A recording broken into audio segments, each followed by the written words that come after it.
Baik, langsung saja saya akan menjelaskan perbedaan masa pemerintahan pada era Orde Baru, Orde Lama, dan juga masa reformasi. Yang pertama, pada era Orde Lama.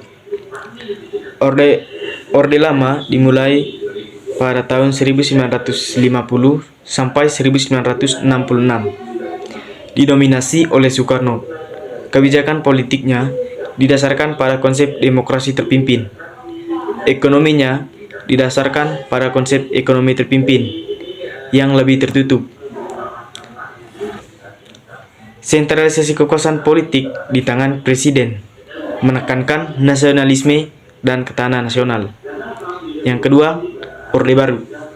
Orde Baru dimulai pada tahun 1966 sampai 1998. Kebijakan politiknya didasarkan pada konsep Pancasila sebagai ideologi negara, didominasi oleh Soeharto. Ekonominya mengalami pembukaan lebar ke arah liberalisasi ekonomi dan investasi asing. Pusat kekuasaan politik terkonsentrasi di presiden dan militer. Program pembangunan dan pemerataan ekonomi menjadi fokus. Yang ketiga, pada era reformasi. Era reformasi dimulai pada tahun 1998 sampai sekarang. Dimulai setelah jatuhnya rezim Soeharto pada tahun 1998. Munculnya era demokrasi dan reformasi politik. Pemberlakuan Undang-Undang Dasar 1945 yang direvisi. Pemilihan umum multipartai yang bebas dan adil. Munculnya kebebasan berekspresi dan peran media yang lebih besar. Adopsi kebijakan ekonomi yang lebih terbuka dan demokratis. Nah, baik teman-teman. Jadi, apa saja yang mencolok dari perbedaan masa pemerintahan pada era Orde Lama, Orde Baru, dan juga reformasi? Yang pertama, dari segi politik. Dari segi politik, Orde Lama ditandai dengan dominasi politik oleh Soekarno dan pemerintahan yang otoriter. Pada Orde Baru, didominasi oleh Soeharto dengan kekuasaan yang sangat sentralistik. Dan pada reformasi, munculnya demokrasi, multipartai, kebebasan berpendapat, dan pemilihan umum yang lebih besar dan adil. Jadi, hal yang menonjol yang kedua yaitu ciri khas. Ciri khas pada Orde Lama, yang pertama, politik luar negeri. Menganut konsep ekonomi terpimpin dengan fokus pada pertumbuhan ekonomi dan pembangunan infrastruktur. Lalu, politik luar negeri aktif. Indonesia aktif dalam diplomasi internasional, terutama dalam gerakan non-blok dan konferensi Asia Afrika. Yang kedua, nasionalisme. Nasionalisme dan anti-imperialisme, yaitu Orde Lama menekankan nasionalisme yang kuat dan anti-imperialisme sebagai bagian dari ideologi politiknya. Hal ini tercermin dalam kebijakan luar negeri yang aktif untuk memperjuangkan dekolonisasi dan solidaritas dengan gerakan pembebasan nasional di negara-negara Asia dan Afrika. Politik luar negeri aktif. Indonesia aktif dalam diplomasi internasional, terutama dalam gerakan non-blok dan konferensi Asia Afrika. Yang ketiga, konflik dan konsolidasi negara, yaitu masa Orde Lama juga ditandai oleh berbagai konflik internal, termasuk pemberontakan separatis di beberapa daerah, yang kemudian diikuti oleh upaya konsolidasi negara. Lalu, ciri khas pada Orde Baru. Yang pertama, konsolidasi kekuasaan, yang artinya Orde Baru ditandai dengan konsolidasi kekuasaan politik di tangan Presiden Soeharto dan militer. Soeharto membangun rezim yang otoriter dan sangat sentralistik.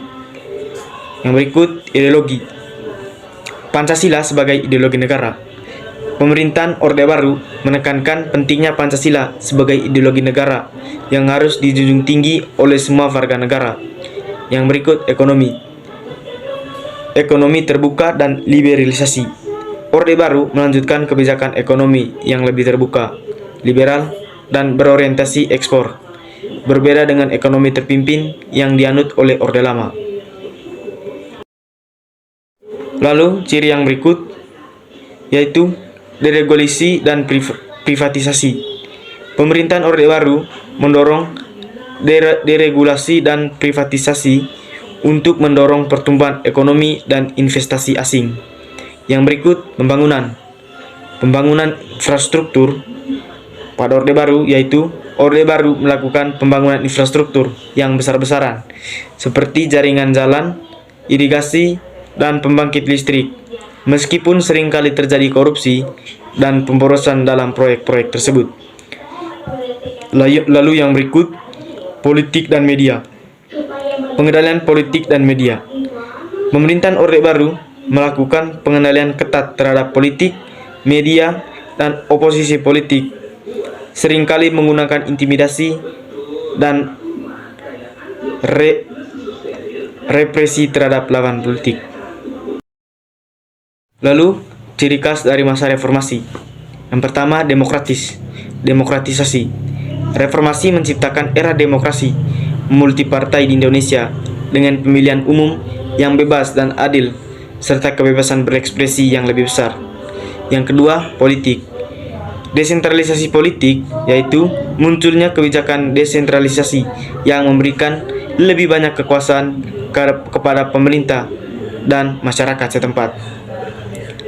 Lalu yang selanjutnya, transparansi, yang artinya meningkatnya tuntutan akan transparansi dan akuntabilitas dalam pemerintahan, terutama terkait dengan pengelolaan keuangan negara dan pemberantasan korupsi.